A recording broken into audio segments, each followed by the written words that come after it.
This is going to be an action-packed episode. We've got the best Godzilla mock that I have ever seen. We've got an awesome knight, a valiant Toa. We've got it all. Each one of the mocks we're going to be highlighting today, they're all going to be focusing on one key thing, and that's texture. Adding texture to your Bionicle creations is such a powerful tool. So let's see how others have done it, and give you some inspiration. We'll kick things off with Dera0503, and this is their recreation of Godzilla. And yes, it's specifically Godzilla from the movie Godzilla -1. So here's a comparison between him and how he appears in the movie. Wow. The shape of the legs, the sculpting on the torso, even the hunch on his back, and the position of his arms, every single detail here is perfectly and carefully recreated. It's just insane how accurate this is. But the best part, of course, has to be that texture. That iconic Godzilla texture. It really does look like, big leathery scales or rocky skin. The very stud-heavy design is quite wild and jagged and messy. But I mean, that's what the source material looks like. And honestly, I feel like this texture, it's a very difficult thing to pull off.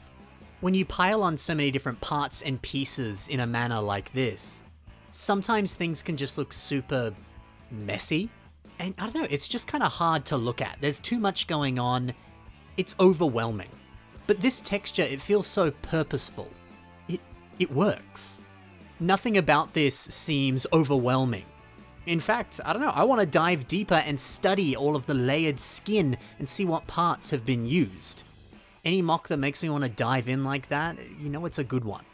Yeah, Dera has struck the perfect balance of detail versus messiness. Which, is not an easy thing to do.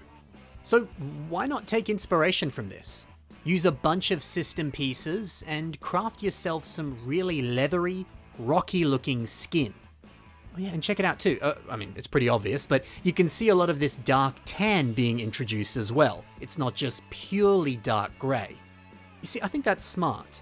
Typically lizards and other animals like that, they have very uneven, mottled skin, and the dark tan recreates that perfectly. Simply introducing that color was enough to help them look even more scaly and lizard-like. Isn't that interesting? It seems that color also plays a very vital role in pulling off the texture that you're aiming for. Now, hey, why don't we actually take a closer look and see what pieces are being used here to recreate this skin? Up top here we can see some of these parts. Bricklink refers to them as rock fingers. It's an odd name for a piece, but I guess it does kind of look like rock fingers. I guess it's actually the perfect way to describe it. Still a strange name. But naturally these have a great rocky appearance to them, so it only makes sense to use them here. You can get some of these in dark tan on a set like this Dancing Groot. One of them's right there on Groot's head. Down here we can see another piece that has a very similar rocky texture to it. It's this element. This comes in a lot of modern and older sets, one of which was this Mixel, for example. But you don't really need to be using textured parts to pull off this effect. Even just using basic plates like we can see on the back of the tail here. That still looks great. It has that nice studded appearance to the piece, and that's enough to pull it off. In fact, when we examine the whole body, it seems that the majority of it is just purely that studded texture. It's a good look. So yeah, man, look, I could keep talking about this mock forever. It's amazing, it's sensational. But hopefully just taking a quick look at the textures that are being used here has given you some food for thought. Up next we have Prism Knight by Valhalla Mocks. So first things first, this is an amazing knight creation. Gold and silver armor like this, it's never looked better. But I think what really sells this mock is, of course, the textures. Everything is so sleek and so smooth, and it's all thanks to that CCBS armor. A bunch of these silver armor pieces came on a set like Captain Phasma. Pretty much every piece here is being used. You got those shoulder armor parts, a lot of the armor that we see on the limbs, especially that leg armor too, that's right here. And yeah, it looks great as medieval armor.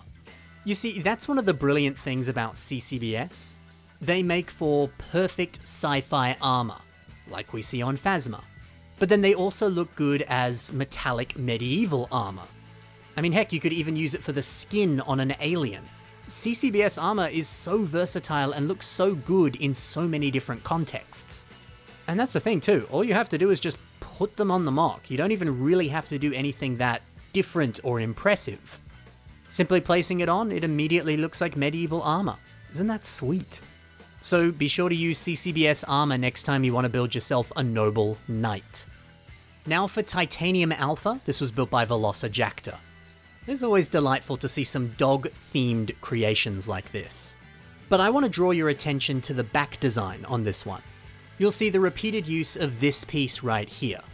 Bricklink refers to this as pneumatic hose connector with axle connector. Pieces never have fun names, do they? Anyway, repeating them here on the back and also down the tail as well, I think that looks beautiful. We can also see some of these Technic connectors on the base of the tail as well. And see, this is an awesome example of parts spam. Repeating the same piece over and over again, it helps you to create a really distinct and impressive looking texture. Here, it kind of resembles a skeletal ribcage, but given the color and the context of the character, it also kind of has some nice mechanical feelings to it as well. So look, if you're stuck on how to integrate textures into your mock, simply just repeat the same piece over and over again and you're good to go. It'll get the job done and it's gonna look awesome. And now we're gonna finish off with Toa Mangai Kane, the Healing Warden. This is by Katorak. Yeah, the textures here, they give off this nice classic feeling. It's very in line with early Bionicle. And you know, that's because it's got a lot more Technic pieces being used and a lot of those early Bionicle pieces as well. For example, you can see one of these teal Mutterfoot pieces right here on the legs. These originally came in one of the earliest Bionicle sets that came out in 2001, the Tarakava. You can see them on the teal Tarakava on their shoulders. And then the shoulders and the upper legs on this mock, well, you'll notice these wheel pieces in teal. These originally came on the teal Robo Riders set, which was an old Technic set which was kind of like a precursor to Bionicle. Very clever idea to use these as armor. And you know, while we're looking at these, you can see the texture here. The part itself has these nice intricate lines and details all along the rim. And in fact, many of the pieces that are used on this mock, they share that same intricate, greebled, and detailed texture. Lots of lines, lots of rivets, lots of kind of like grill details, all that kind of stuff. I don't know, something about it gives off a feeling of legacy and age, doesn't it? Perhaps all those repeated mechanical lines are kind of reminiscent of wrinkles that you might see on an old person's face. And so yeah, I guess that's why it feels a little bit more aged. I don't know, maybe I'm overthinking this. But regardless, it does have a lovely amount of classic Bionicle to it. If that's the aesthetic that you want to go for, that more biomechanical aesthetic, if you want to emulate that on your next creation, then use some older Bionicle parts. And that's all for today, everyone. I hope you enjoyed taking a closer look at all of these beautiful, beautiful mocks. If you want to see more of the work of these artists, be sure to head over to the links in the description below. You can find more of their work right there. Thanks for watching, happy building, and bye for now.